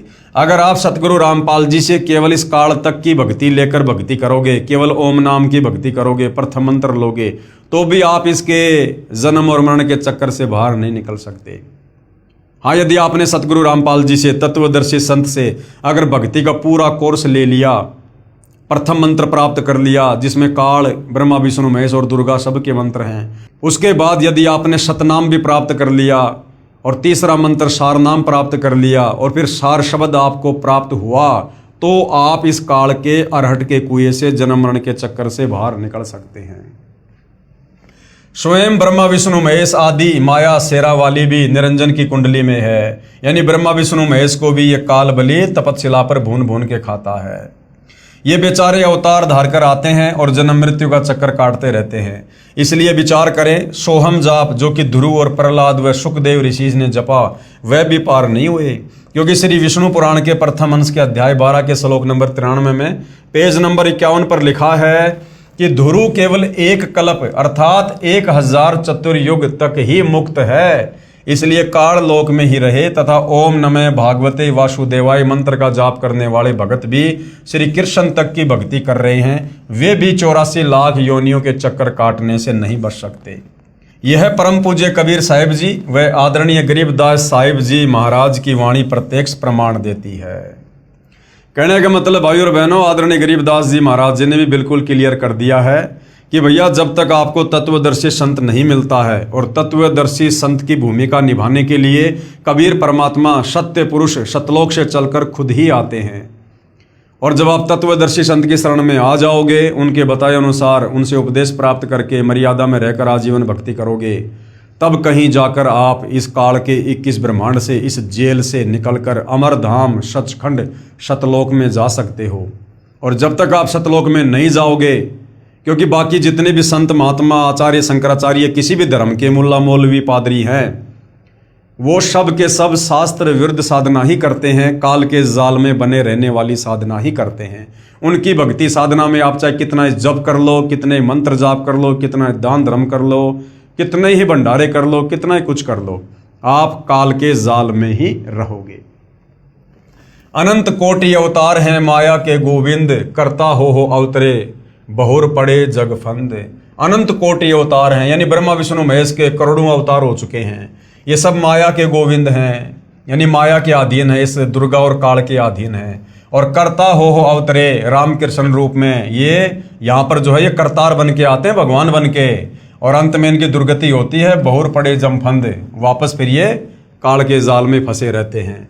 जिस प्रकार त्रेता युग में श्री रामचंद्र जी की अंत में कैसे मृत्यु हुई, वो इतने दुखी हो गए, इतने दुखी हो गए, उनकी पत्नी धरती में समा गई, उनके बच्चे उनके विरोधी हो गए, और अंत में श्री रामचंद्र जी ने सरयू नदी में आत्महत्या करनी पड़ी, जिसको हम समाधि कहते हैं कि जिंदा समाधि ले ली, जल समाधि ले ली।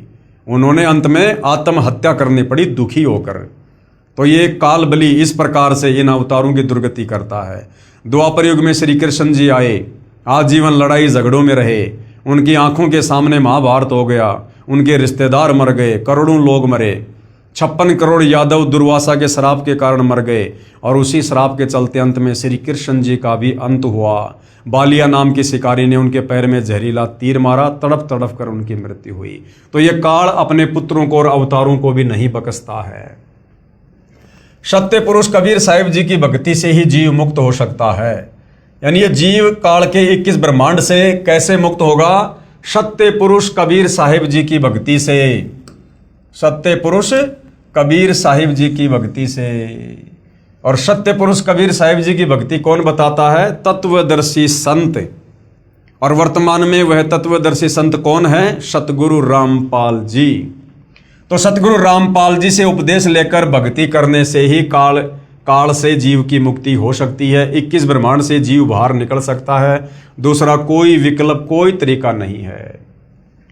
जब तक जीव सतलोक में वापस नहीं चला जाएगा, तब तक काल लोक में इसी तरह कर्म करेगा और की हुई नाम व दान धर्म की कमाई स्वर्ग रूपी होटलों में समाप्त करके वापस कर्म आधार से 84 लाख प्रकार के प्राणियों के शरीर में कष्ट उठाने वाले काल लोक में चक्कर काटता रहेगा। माया यानी दुर्गा से उत्पन्न होकर करोड़ों गोविंद यानी ब्रह्मा विष्णु शिव मर चुके हैं। भगवान का अवतार बनकर आए थे, फिर कर्म बंधन में बंध कर कर्मों को भोग कर 84 लाख योनियों में चले गए। जैसे भगवान विष्णु जी को नारद का श्राप लगा, वे श्री रामचंद्र रूप में अयोध्या में आए, फिर श्री राम रूप में बाली का वध किया था। उस कर्म का दंड भोगने के लिए श्री कृष्ण जी का जन्म हुआ। फिर बाली वाली आत्मा शिकारी बना तथा अपना प्रतिशोध लिया। श्री कृष्ण जी के पैर में जहर लगा हुआ यानी विषाक्त तीर मारकर वध किया। महाराज गरीबदास जी अपनी वाणी में कहते हैं, ब्रह्मा विष्णु महेश्वर माया और धर्मराय कहिए, इन पांचों मिल परपंच बनाया वाणी हमरी लइए। इन पांचों मिल जीव अटकाए, जुगन जुगन हम आन छुटाए, बंदी छोड़ हमारा नामम अजर अमर है अस्त्र ठामम। पीर पैगंबर कुतुब ओलिया सुर नर मुनि जन ज्ञानी, और येता को तो रा ना पाया जम के बंधे प्राणी। ये जितने भी पीर पैगंबर हैं, मुसलमान धर्म में रसूल हैं, ये कुतुब ओलिया हैं, और ये सुर यानी देवता, और जितने भी साधु संत महात्मा हैं, कहते हैं इनको तो अभी तक काल के बंधन से बाहर निकलने का रास्ता नहीं मिला है। ये सब काल की डोरी से बंधे हुए हैं। धर्मराय की धूमा धामी जम पर जंग चलाऊं, जोरा को तो जान न दूंगा बांध अदल घर लाऊं। यानी जो तत्वदर्शी संत के शरण में आ जाएगा, फिर उसके ऊपर काल का किसी प्रकार से कोई अधिकार नहीं होगा।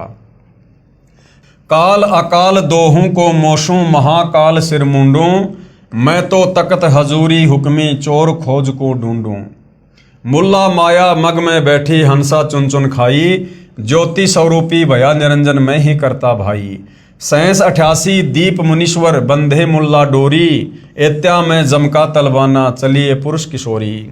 मुल्ला का तो माथा दागूं सत की मोहर करूंगा, पुरुष दीप को हंस चलाऊं दरा न रोकन दूंगा। हम तो बंदी छोड़ कहावा धर्म राय है चकवे, शतलोक की सकल सुनावा वाणी हमरी अखवे। 9 लख पट्टन ऊपर खेलूं शाहदरे को रोकूं, 12 कोटि कटक सब काटूं हंस पटाऊं मोखूं। 14 भुवन गमन है मेरा जलथल में सरबंगी, खालिक खलक खलक में खालिक अविगत अचल अभंगी। अगर अलील चक्कर है मेरा जित से हम चल आए, पांचों पर परवाना मेरा बंदी छुटावन धाए। जहां ओकार निरंजन नाही ब्रह्मा विष्णु वेद नहीं जाए, जहां करता नहीं काल भगवाना काया माया पिंड ना प्राणा। 5 तत्व तीनों गुण नाही, ये सतलोक के बारे में बताया जा रहा है। और जोरा काल दीप नहीं जाही, अमर करूं सतलोक पठाऊं ताते बंदी छोड़ कहाऊं। इसका हिंदी अनुवाद गुरुदेव भगवान ने यहां पर किया है। कबीर परमेश्वर यानी कबीर देव की महिमा बताते हुए आदरणीय गरीबदास साहिब जी कह रहे हैं कि हमारे प्रभु कबीर देव बंदी छोड़ हैं। बंदी छोड़ का भावार्थ है काल की कारागार से यानी जेल से छुटवाने वाला। काल ब्रह्म के 21 ब्रह्मांडों में सभी प्राणी पापों के कारण काल के बंदी हैं। पूर्ण परमात्मा यानी कबीर देव कबीर साहिब पाप का विनाश कर देते हैं। पापों का विनाश न ब्रह्म कर सकता, न परब्रह्म कर सकता, ना ही ब्रह्मा विष्णु महेश कर सकते। केवल जैसा कर्म है उसका वैसा ही फल देते हैं। इसलिए यजुर्वेद अध्याय 5 के मंत्र 32 में लिखा है कबीर अंगारी असी, यानी कबीर परमात्मा ही पापों का नाश करता है। कबीर यानी कबीर देव कबीर परमेश्वर। अग अरी यानी पापों का शत्रु है। बम्भारी असी, बम्भारी यानी बंधनों का, अरी यानी शत्रु अर्थात बंधनों का शत्रु यानी बंदी छोड़ है। इन पांचों यानी ब्रह्मा विष्णु शिव और माया और धर्मराय से ऊपर सत्य पुरुष परमात्मा कबीर देव हैं जो सतलोक का मालिक है। से सर्व परब्रह्म ब्रह्म तथा ब्रह्मा विष्णु महेश व आदि माया नाशवान परमात्मा है। केवल कबीर परमात्मा जो सतलोक का मालिक है वही अविनाशी है। वो कभी काल में नहीं आता, कभी भी उनकी मृत्यु नहीं होती है, उनका जन्म नहीं होता है, वे स्वयंभू हैं। बाकी चाहे ब्रह्म यानी काल हो, चाहे परब्रह्म अक्षर पुरुष हो, चाहे ये ब्रह्मा विष्णु महेश हो, चाहे दुर्गा हो, इन सब का जन्म और मरण जो है लगातार जारी है। ये सब नाशवान है। महाप्रलय में ये सब तथा इनके लोक समाप्त हो जाएंगे।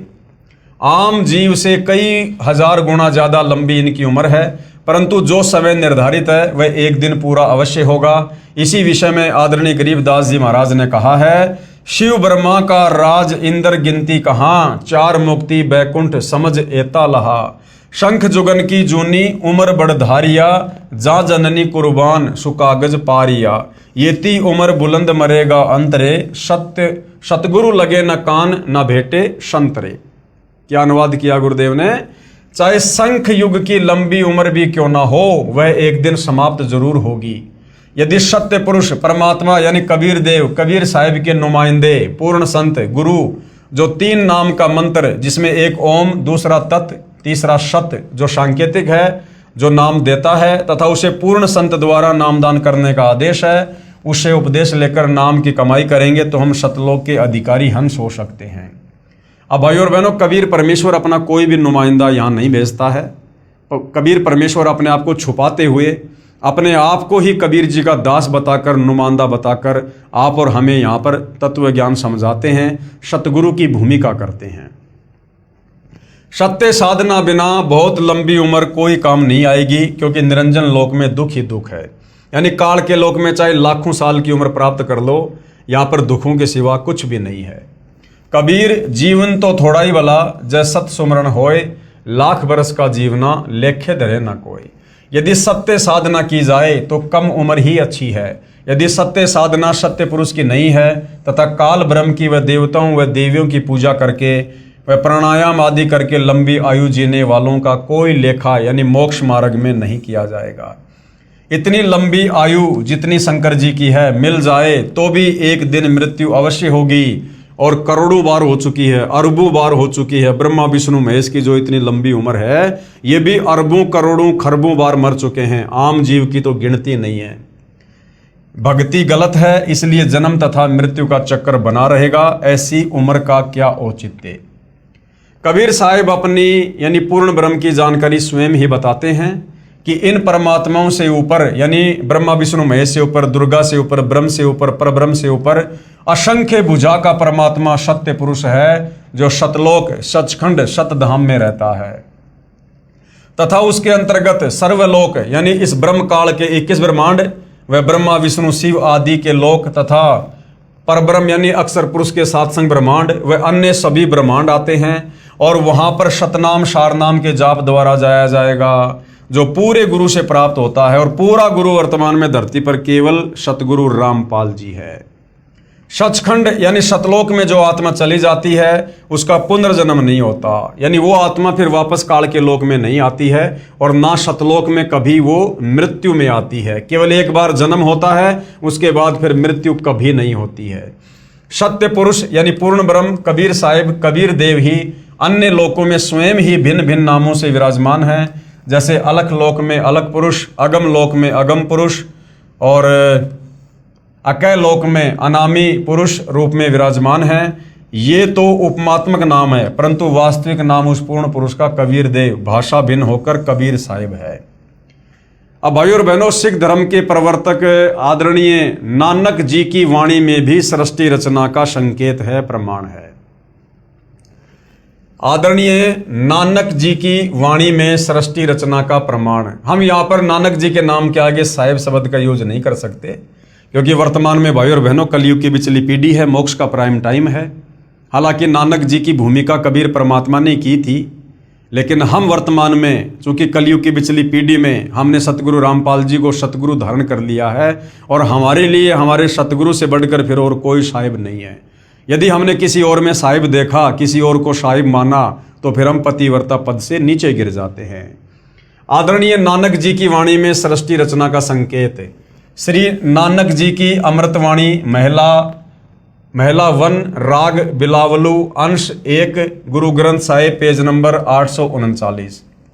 आपे सचू किया कर जोड़ी, अंडज फोड़ी जोड़ी बिछोड़, धरती आकाश किए बैसन कहूँ थाऊं, राती दिन तू किए भऊ भाऊ। ये पंजाबी है जो हिंदी में लिखी हुई है।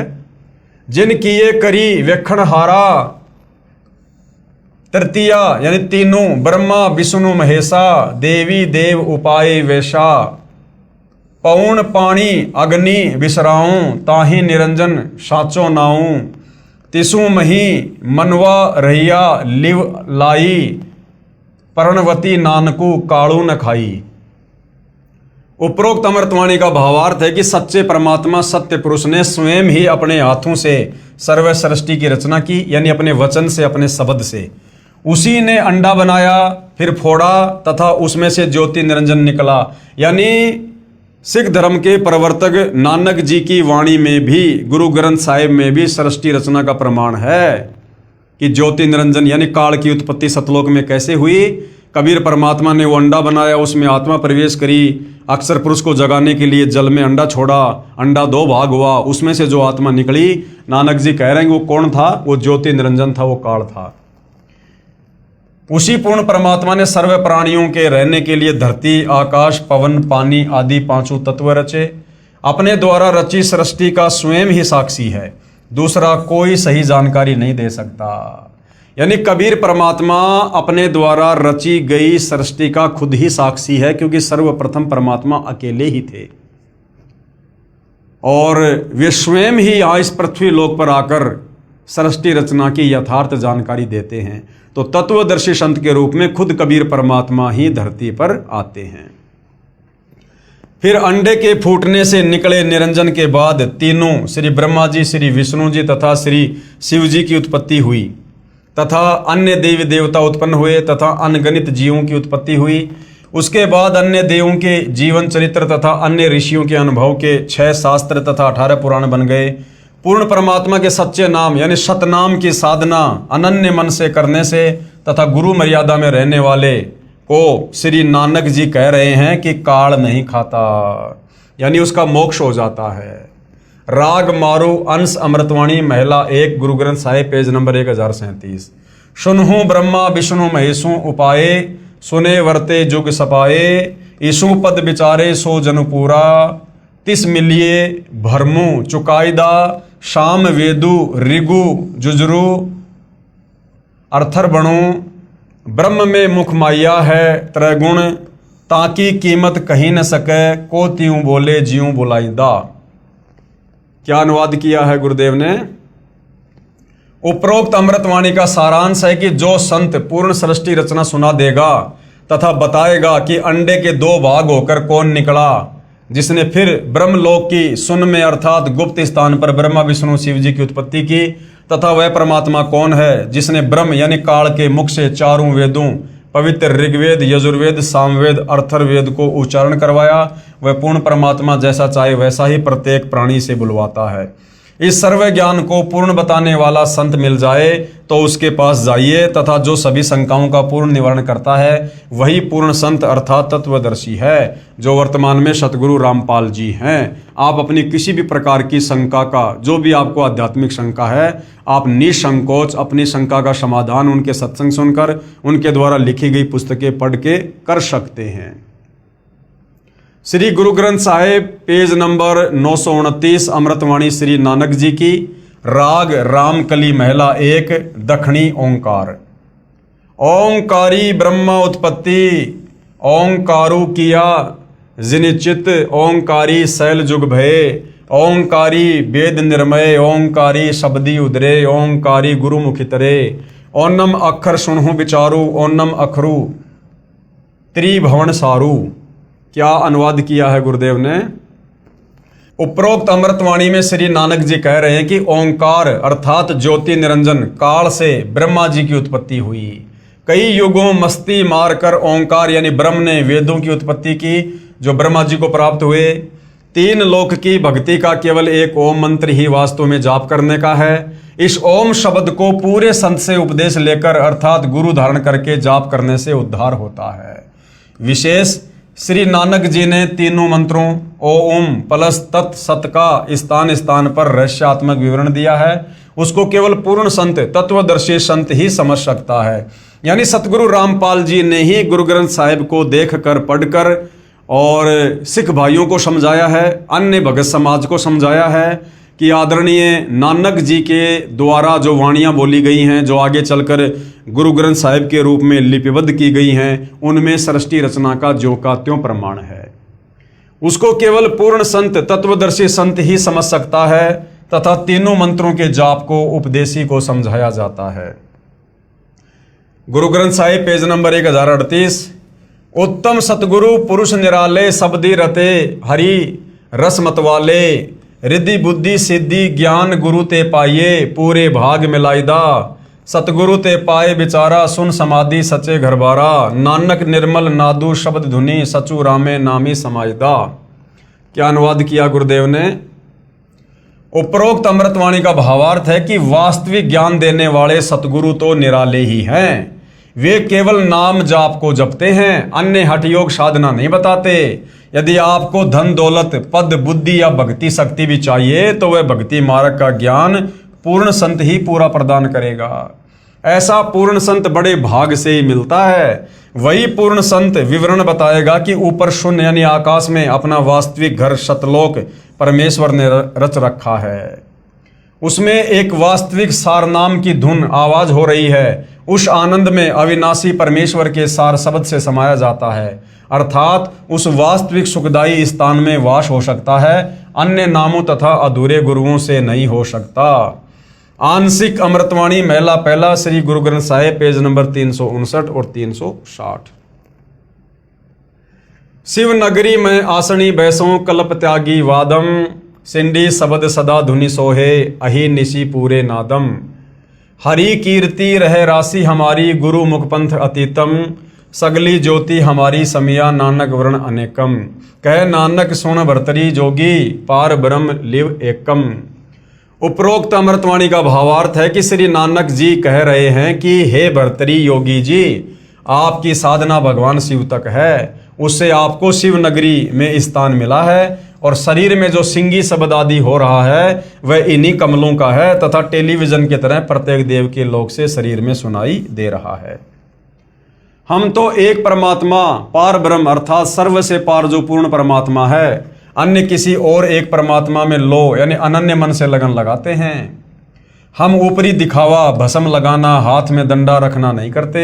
मैं तो सभी प्राणियों को एक पूर्ण परमात्मा सत्य पुरुष की संतान समझता हूँ। सब उसी शक्ति से चलायमान है। हमारी मुद्रा तो सच्चा नाम जाप गुरु से प्राप्त करके करना है, तथा क्षमा करना हमारा बाणा यानी वेशभूषा है। मैं तो पूर्ण परमात्मा का उपासक हूँ, तथा पूर्ण सतगुरु का भक्ति मार्ग इससे भिन्न है।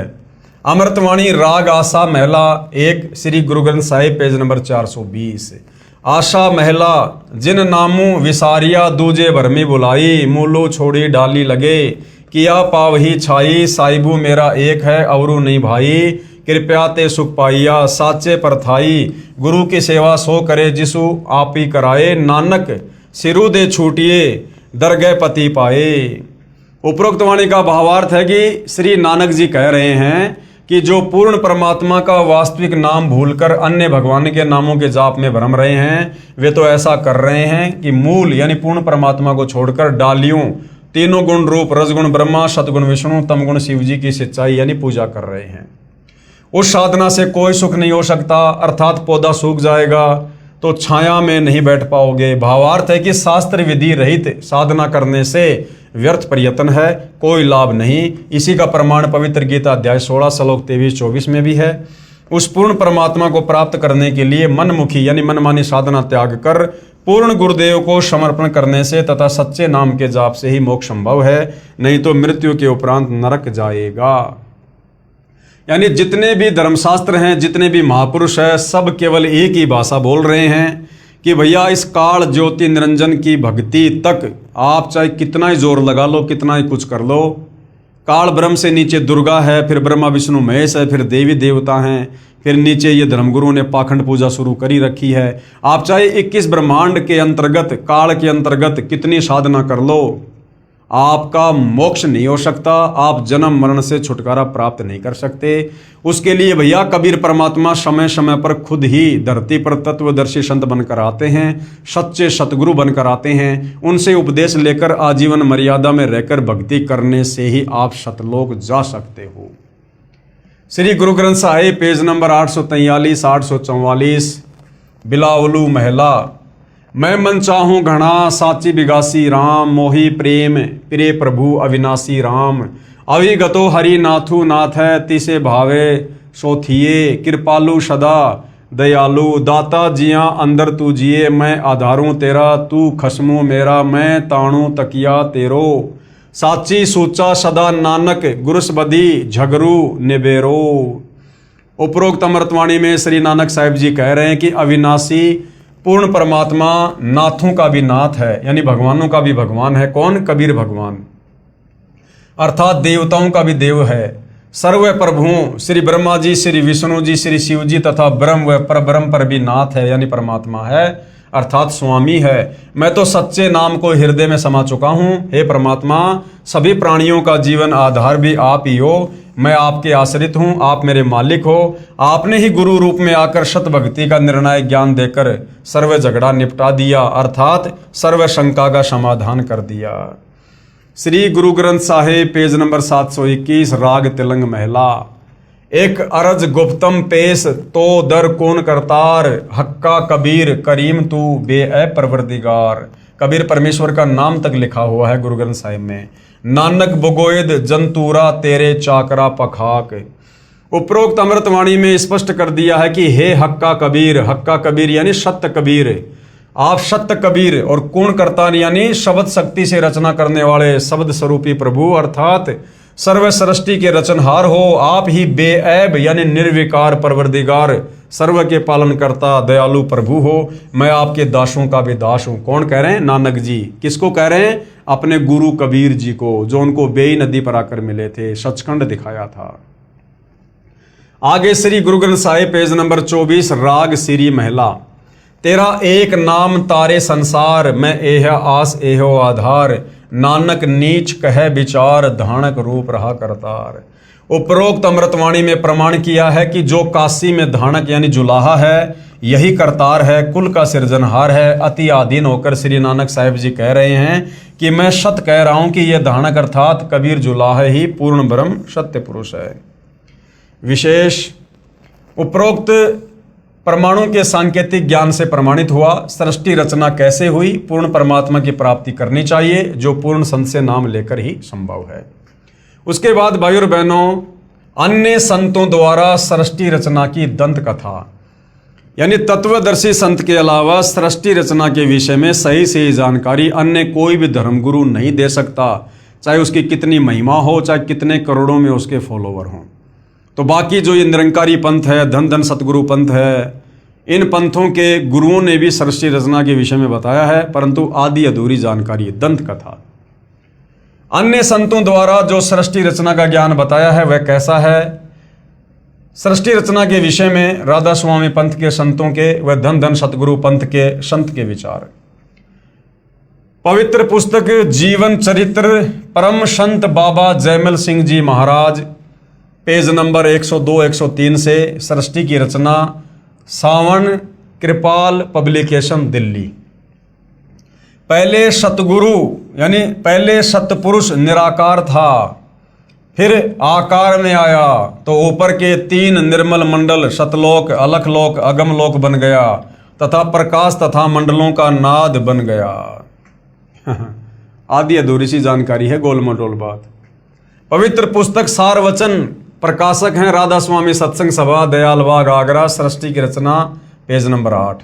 प्रथम धुंधुकार था, उसमें पुरुष शून्य समाधि में थे जब कुछ रचना नहीं हुई थी। फिर जब मौज हुई तब शब्द प्रकट हुआ और उससे सब रचना हुई। पहले सतलोक और फिर सत्य पुरुष की कला से 3 लोक और सब विस्तार हुआ। यह ज्ञान तो ऐसा है जैसे एक समय कोई बच्चा नौकरी लगने के लिए साक्षात्कार यानी इंटरव्यू के लिए गया।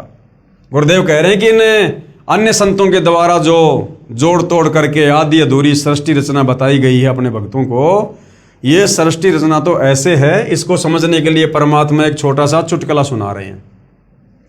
ये ज्ञान तो ऐसा है जैसे एक समय कोई बच्चा नौकरी लगने के लिए साक्षात्कार यानी इंटरव्यू के लिए गया।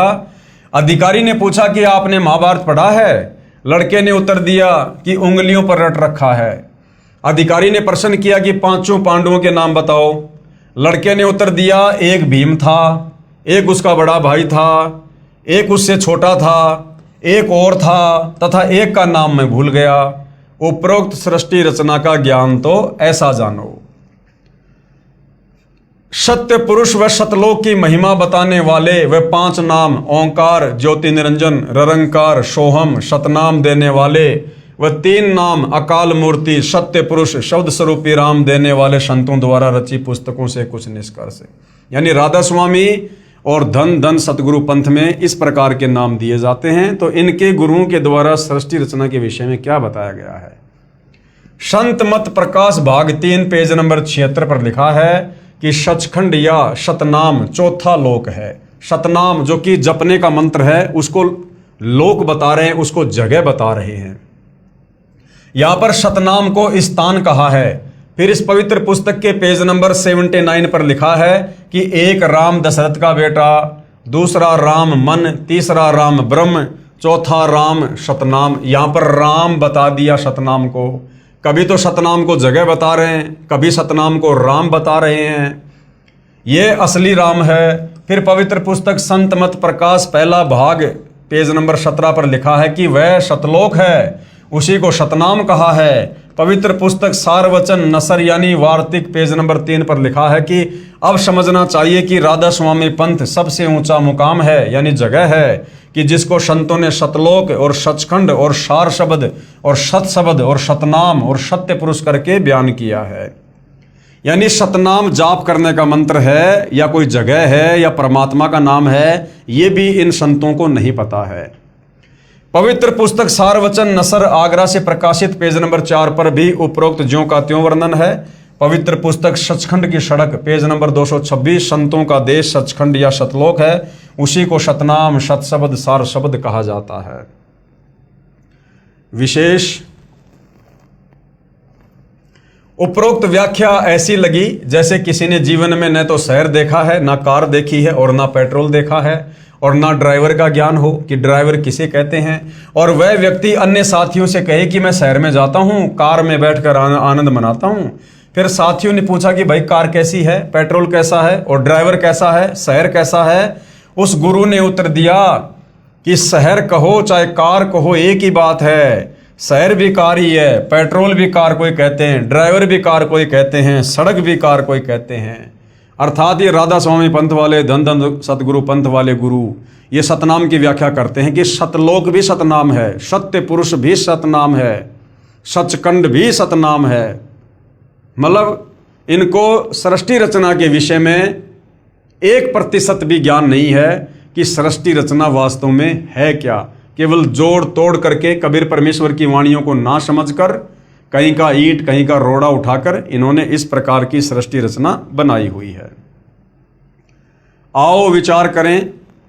सत्य पुरुष तो पूर्ण परमात्मा है। सत्य पुरुष कौन है? पूर्ण परमात्मा। कौन? कबीर साहिब। और सतनाम क्या है? सतनाम वह दो मंत्र का नाम है, जिसमें एक मंत्र ओम है और दूसरा है तत्, जो सांकेतिक है। तथा इसके बाद सारनाम भगत को पूर्ण गुरु द्वारा दिया जाता है। ये सतनाम तथा सारनाम दोनों सुमरण करने के नाम हैं। सतलोक वह स्थान है जहां सत्य पुरुष रहता है। पुण्य आत्माएं स्वयं निर्णय करें तथा सत्य असत्य का। तो भाई और बहनों, इस पवित्र पुस्तक ज्ञान गंगा के ऊपर जो सृष्टि रचना को समझाने के लिए वीडियो बन रहे हैं, तो सृष्टि रचना यहाँ पर समाप्त हो जाती है। हमें पूज्य गुरुदेव भगवान परमेश्वर रामपाल जी ने इस पवित्र पुस्तक ज्ञान गंगा में सृष्टि रचना का कंप्लीट ज्ञान दे दिया है कि भैया कबीर परमात्मा कौन थे, ऊपर के चार लोक परमात्मा ने कैसे रचे, किस प्रकार से रचे, फिर परमेश्वर ने किस प्रकार से नीचे की सृष्टि की रचना की, और किस प्रकार से ये काल ब्रह्म दुर्गा और ब्रह्मा विष्णु महेश के साथ मिलकर और किस प्रकार से ये जीवों की उत्पत्ति कर रहे हैं। और हम जीवों की उत्पत्ति क्यों करते हैं? इस काल के भोजन के लिए करते हैं। हम यहाँ पर अपने कर्म का दंड भोग रहे हैं, जो गलती हमने सतलोक में की थी। और जब तक हम वापस सतलोक पहुंचाने वाली भक्ति नहीं करेंगे, और सतलोक पहुंचाने वाली भक्ति खुद सतलोक से चलकर कबीर परमात्मा तत्वदर्शी संत के रूप में खुद ही धरती पर प्रकट होकर समझाते हैं। और जब तक हम तत्वदर्शी संत के सत्संग नहीं सुनेंगे, उनकी शरण में नहीं आएंगे और मर्यादा में रहकर भक्ति नहीं करेंगे, हम इस काल बलि की जेल से, जन्म मरण के चक्कर से, लक 84 योनियों के कष्ट से बाहर नहीं निकल सकते। तो भाई और बहनों, आगे के ज्ञान को समझने के लिए, अध्यात्म को समझने के लिए, किसी भी धर्म के धर्म ग्रंथ को समझने के लिए, गीता वेद कुरान पुराण बाइबल को समझने के लिए हमने सृष्टि रचना का ज्ञान होना अति आवश्यक है, ताकि हम आगे के ज्ञान को बखूबी सरलता से समझ सकें। तो भाई और बहनों, सृष्टि रचना पूज्य गुरुदेव भगवान ने जो बताई है, जो लिखी है, वो सर्व धर्मों के सर्व धर्म शास्त्रों से प्रमाणित है। अब आगे ज्ञान गंगा पुस्तक में जो ज्ञान है, उसको जब हम सुनेंगे, देखेंगे, पढ़ेंगे, समझेंगे, तो हमारे मन में किसी प्रकार की कोई भी शंका उत्पन्न नहीं होनी चाहिए। इसलिए गुरुदेव ने पहले सृष्टि रचना हमें पूरी समझाई है।